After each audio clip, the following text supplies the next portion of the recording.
Hari ini saya nak jawab kebetulan isu yang dibangkitkan oleh Abdullah tadi tentang posting yang terbaru Dr. Mahathir pada 5.16 petang tadi, dalam aplikasi X ataupun Twitter. Apa dia sebut? Dia kata, on another note, Anwar's political secretary has made a report that talking about removing the PM should be banned. Saya tak sebut bahawa cakap-cakap tentang tukar Perdana Menteri ni di ban sama sekali. Pada saya, orang yang bercakap tentang perkara ini mesti diambil tindakan sebab tidak ada asas. Dia sengaja untuk mewujudkan keadaan dan keresahan ini. Perdana Menteri ini Mahathir sebut, we cannot talk about 3R, we cannot politicize the budget, now we cannot talk about the overthrow of the PM. Saya nak sebut dengan jelas bahawa jangan Tun Mahathir terlupa apa yang dia buat dulu,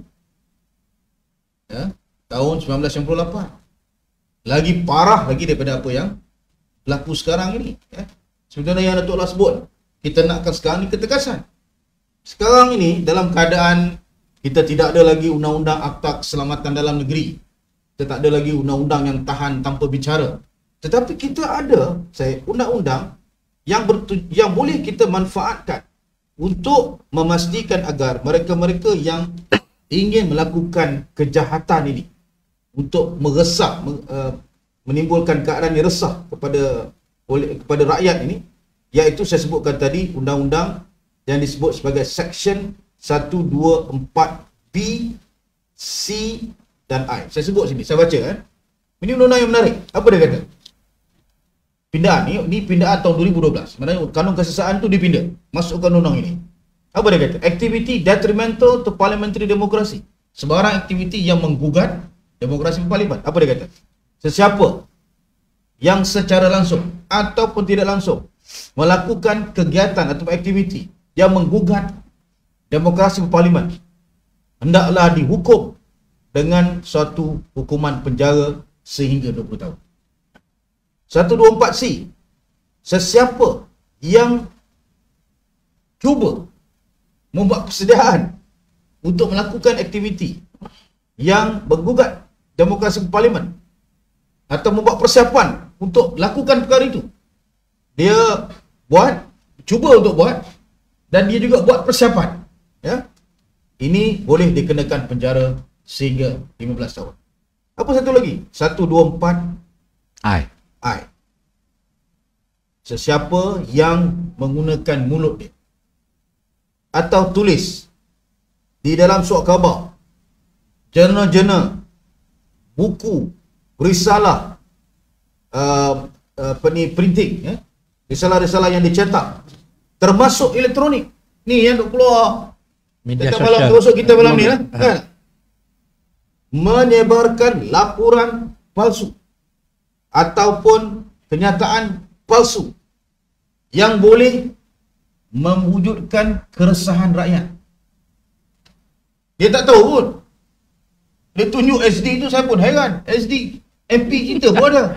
Apa benda ni? Tunjuk sana SD kata ni macam kita punya ahli parlimen. Takkan ahli parlimen kita terbang ke sana? Tak, sabar.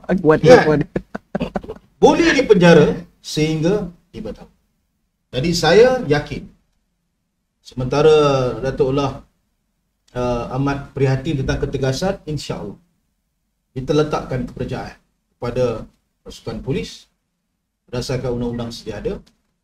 Saya yakin takapan-takapan yang perlu boleh kita lakukan untuk menenangkan rakyat dan menunjukkan bahawa negara ini punyai undang.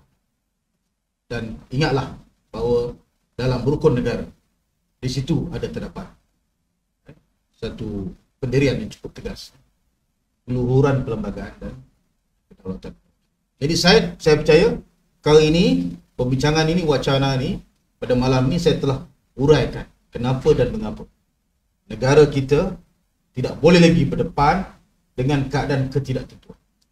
Sebab undang-undang yang kita wujudkan sebelum pilihan raya itu tujuannya untuk supaya kita itu stabil dan tidak ada lagi krisis politik. Kerana krisis politik ini sebenarnya tidak. tidak menguntungkan negara, tidak menguntungkan rakyat. Orang bertikai lah. Dia kata, oh dulu Perdana Menteri ada buat macam-macam lah kan. 16 September. Macam-macam langkah lah kan.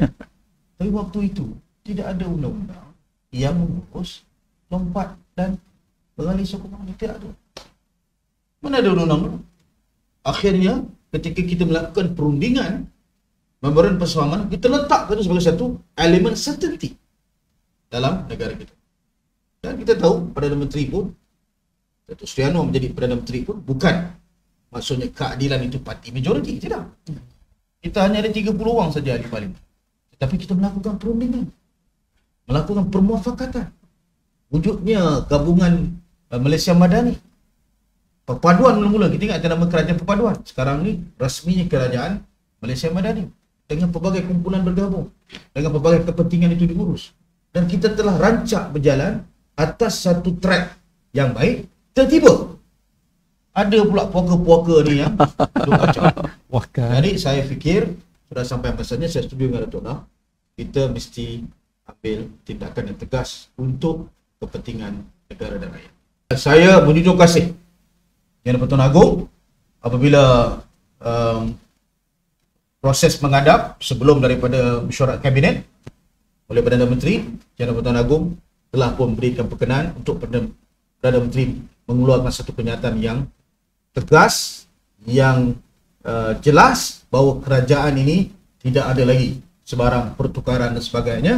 Malah saya tengok Perdana Menteri sempat menyindir, kalau ada 500 juta, 750 juta, 1 bilion, eloklah bagi dekat asnaf dan mereka-mereka yang memerlukan. Pada saya, ini satu mesej yang jelas, Alhamdulillah. Namun, mereka yang memulakan gerakan ini mesti dibawa ke muka pengadilan supaya jadi pengajaran. Jangan berlaku lagi perkara seperti ini di masa yang akan datang.